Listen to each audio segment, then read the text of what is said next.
Week 9 is here. For those of you who saw the early release of Week 8 videos last week, let's just say if you know, you know. If you saw that, I'm sorry. If you have no idea what I'm talking about, let's keep it that way. But before I get into it, I got to make an announcement. I'm waving the white flag.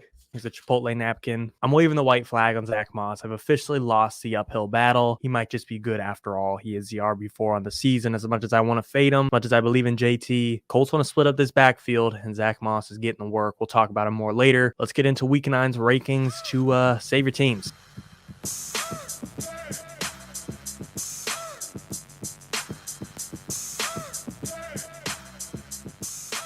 Looking at the running backs right away, one guy I think that I'm even considering selling is Raheem Mostert. He's my RB7 this week. Moving forward, I've been skeptical on Raheem Mostert this entire season about his shelf life. He's been playing too good. It's too good to be true. Is that logic soundproof 100%? No. But given his history, given what we've seen from Devon Achane, given the fact that Jeff Wilson's coming back, I think this might be the last week Raheem Mostert you can really squeeze guaranteed RB1 numbers out of him. Even last week, he got saved by a touchdown. Now he's going into Germany. I think Jeff Wilson's getting healthier. And then after this week, the Dolphins are going to be on bye, and Devon Achane will be back. And I can't guarantee Raheem Mostert's going to be the star back after another week of health and the return of the stud rookie. Right now, right here, this weekend, start him as much as you want, but he would be on my sell radar if you own him. I feel like all year, I've been pretty wrong about Zach Moss, but one team I've had a pretty good grip about is the Dallas Cowboys. I think I've had a pretty clean record of when to fade, when to be in on CeeDee Lamb, Tony Pollard. And this is another one I'm going to try and keep that track record clean. Look, Tony Pollard, you're going to start him.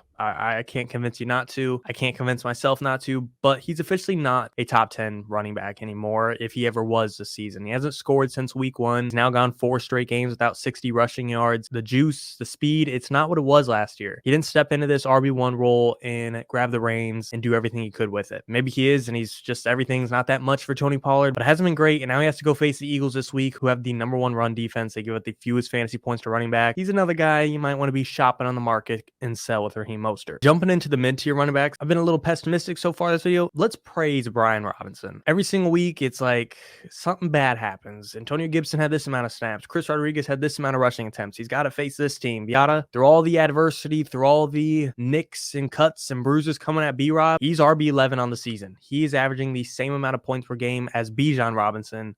So shout out to that man. As much as you want to argue who's got the workhorse role in Washington and the matchup, B-Rob, he continues to still churn out decent performances to be a very strong RB2 so far all season, and I would say for the rest of the season. Chuba Hubbard, it feels a little bold to give him a strong RB2 spot, but look, with the new offensive coordinator in play, Miles Sanders never looking good to begin with at any point in this season, really. As far as great, he looked solid last week. He seemed to have the role last week. Miles Sanders had like less than 3 carries. Till Chuba loses his spot, I think he's earned it. Zach Moss, I said talk about him. Look, the Panthers give up like second most fantasy points to running backs. They've given up the most rushing touchdowns this year. Now on, he's at least a flex play, if not better. You can see in the rankings, he's even an RB2 play. You know, I wouldn't want to play both of them if I have him and JT. I wouldn't want to double down on the Colts backfield, but there's been worse starts in fantasy football. And like I said, I'm forfeiting. He's a good player. I can't deny it anymore. This next bunch of guys, Henderson, Amari DeMarcado, Kareem Hunt, they're like the group of people that I think suck. This is when I say at the beginning of videos this week with a bye week, we're digging in the deep barrels of crates to wipe off the cobwebs to start whoever, and these cobwebs happen to be shining. Darrell Henderson, John McVay likes him, and I can't do anything about it. Well, I don't want to fight another Zach Moss, so he's worthy of an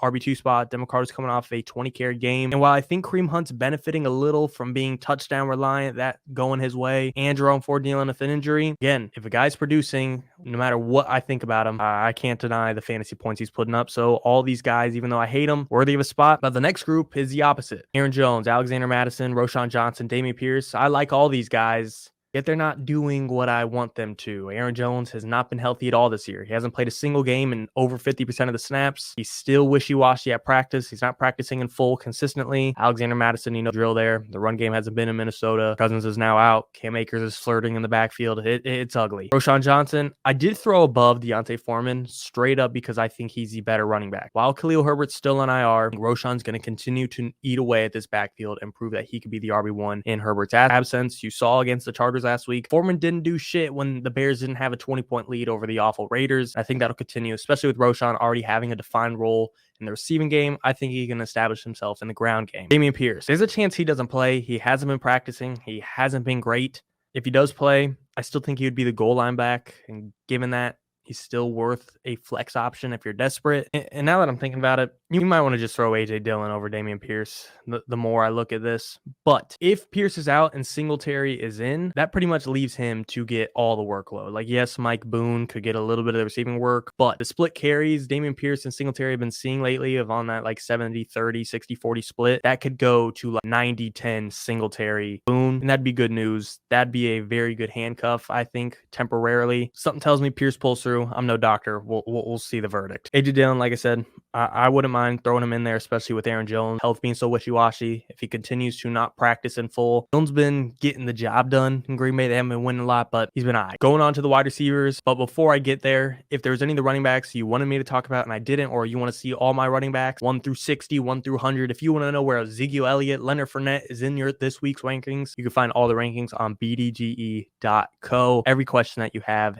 is answered in there with notes, with rankings, with whatever you need. Like I said, on to the wide receivers. I think the biggest question mark as far as the big hitters go is both Cooper Kupp and Puka Nacua. As you see my rankings right now, Kupp's sitting on that low wide receiver 1 range. Puka sitting at that low wide receiver 2 range. That is with the assumption Stafford doesn't play or Stafford is limited. I think Stafford's a dog, but I don't think he'll be able to perform like it. Like, dislocated thumb's a dislocated thumb. That's pain or not. You just can't grit the ball the same way. That's something I wouldn't want to mess with. So unfortunately, I can't put Kupp in this bona fide top 5, top 3 spot when his quarterback's got a fucked up hand. Same with Puka. Another guy that's got QB issues and performance issues is Devontae Adams. I'm going to keep him in that low wide receiver 1 spot because it's a small sample size. But when Aiden O'Connell was in, the one game he did play, Adams out-targeted Jacoby Myers 13-4. That's a big gap. That's not 7-5, 8-6, 13-4. That's the type of usage you'd think you'd see from Devontae Adams in the next best wide receiver on his team. Again, that's one game. Don't know if we could bank on that, but I'm going to hold on to that pulse, that glimpse of hope. Next guy I want to talk about in a row behind him is Mr. T. Higgins. You saw him on the thumbnail for a reason. I like this matchup versus Buffalo. In the first 3 weeks of the season, T. Higgins saw at least 8 targets in every single game, and last week he's coming off of a 6-target game with 69 yards. The Bengals want him involved, and this Bengals team is only going to get better. They just beat one of the best teams in the NFL, Sunday Night Football, prime time. Am I reading into the game script a little bit? Yes. But look, the Bengals offense is always something I'm going to want a piece of, especially when they're trending towards a healthy route. T. Higgins, this is exactly where you draft them to be. I don't even think I'm bullish or extra positive around him. I think this is the right spot for him for now and the rest of the season. And like I said with Gabe Davis, is a risk tolerance play. That's up to you, okay? No matter where I rank him from here and the rest of the year, I want you to know you're flipping a coin on what you're getting. I don't care if I have him at wide receiver 86 or wide receiver 6. You still got the same odds of where he lands. That's just up to you. Do you need to go big or go home this week? Your choice if you want to play it safe or swing for the fences. Right below them and before Puka Nacua, Garrett Wilson. Look, Garrett Wilson's been aight this year. The Chargers are a very good matchup. They're bottom 5 in pretty much every defensive matchup when it comes to wide receiver. Points allowed, yards allowed, touchdowns allowed, receptions allowed, you name it. The Chargers can't stop much through the air. Do I ever love betting on Zach Wilson? No. But like I said, they've been getting through this year. Garrett Wilson's obviously not living up to the expectations of where you probably drafted him at. But given the circumstances, Wilson has been all right. I think he's still worthy of a wide receiver 2, especially this week. I may seem a little high on Josh Downs, but in his last 4 games in PPR, he's been averaging 14 points a game. That's a dub. And as long as Gardner Minshew keeps doing his thing, I don't care if the Colts win. Minshew likes Josh Downs. He's kind of low-key building a dark horse rookie of the year campaign. Not going to get too into that, but been consistent. He's been solid. He's building up a resume. That's all I'll say, and I like him moving forward as always. Zay Flowers, I continue to be a Zay believer, and if you're in PPR, he's been cooking for you. He's been giving you a consistent 12, 13, 14, 15, a high teen amount of points, but if you're in half PPR, Zay has yet to give you a 15-point game, and that's not great. That's not going to cut it. The experts every week I see have him as a top 15, top 18 wide receiver, and I just can't put him there. If you don't have a single 15-point game on the season, how are you top 15, top 20, even top 25 even? That's why I got him sitting outside of it. Amari Cooper, 2 weeks ago, he had a dud. Last week, he had a better game. That's a risky flex option that you got to decide on. Arizona's a friendly matchup, so I like him more weeks than not. But again, PJ Walker, just given these quarterbacks in the league, Zach Wilson, PJ Walker, who knows what we're going to get out of the Cardinals. As you see, Hollywood Brown's there. It's a Clayton Tune. I'll get into Jordan Addison in a second. It's a Jaron Hall. Look, these receivers are there, but the quarterback play out there, you're rolling a dice on it. Josh Palmer hasn't been practicing this week, And he did come off of a quiet game. However, the 4 games before that, he's been seeing consistent targets. He was getting 60 yards. He's been getting a touchdown here and there. If he plays, I like him as a flex play. He's proven it in the 4 out of the past 5 weeks. He's not a bad knockoff Mike Williams as far as fantasy production goes. Said I'd get to it. Jordan Addison, roll your dice, man. He's second in the league in touchdowns. He's got 7. And if Josh Dobbs play, he's been supporting Hollywood Brown pretty solid. I can't say that will perfectly transfer to Minnesota. Different wide receiver, different scheme. And now he doesn't even know the scheme. He's going to be walking into the building and been forced to play within 5 days. Arizona, he had a few weeks to build up and get comfortable. Jaron Hall, the only good news I'll say about Addison is what I said earlier about Madison. The Vikings can't run the ball. Kevin O'Connell's a pass-first coach, and this is a pass-first offense. So that's why he's still within the top 35. But my God, not someone I would want to be banking on for a win this week. And same thing for Christian Watson. I believe in the player. I believe in the talent. I even still believe in Jordan Love. This Packers team, it's hard to believe in them. You know you're going to be looking at your fantasy lineup in the first half of the Packers game, and Watson's got 2.5 points. You just got to hope, can that second half Packers offense turn it around, get cooking like they usually do? I wouldn't mind playing him in the flex, but if you're desperate and you're having to start him as like a wide receiver too, I don't love your odds, guys. Don't love them. And then MT. Been a steady line, consistent wide receiver 3, 4-ish this year. We're so used to MT being 2019 MT where he could do everything and anything, or he's never on the field. And this year, just been in the middle. It's just been mid. We'll take it. I'll take some consistency. I'll take a safe play here and there. That's what you get at MT. But ladies and gentlemen, that's all she wrote. We got an ugly week of QB play loading. We'll be seeing this after Thursday Night Football. We'll see how the QB play happened in Tennessee and Kenny Pickett. Hopefully that'll start off the pace of the week. When you're watching this, we'll see what the hell happened. Again, same thing for running backs, goes for wide receivers. If you want to see all my rankings, or if there was a wide receiver I didn't talk about, you want to see my notes on, go to bdge.co. You'll find everything you want from wide receiver 1, receiver 1 million. I got quarterbacks, tight ends, kickers, defenses if you really want them. Don't miss out on it. If you're new to the channel, give us a sub, give us some love, give us a like. If you've been here, if you've done that, give us a comment. Ladies and gentlemen, as always, and of course, thank you and good night.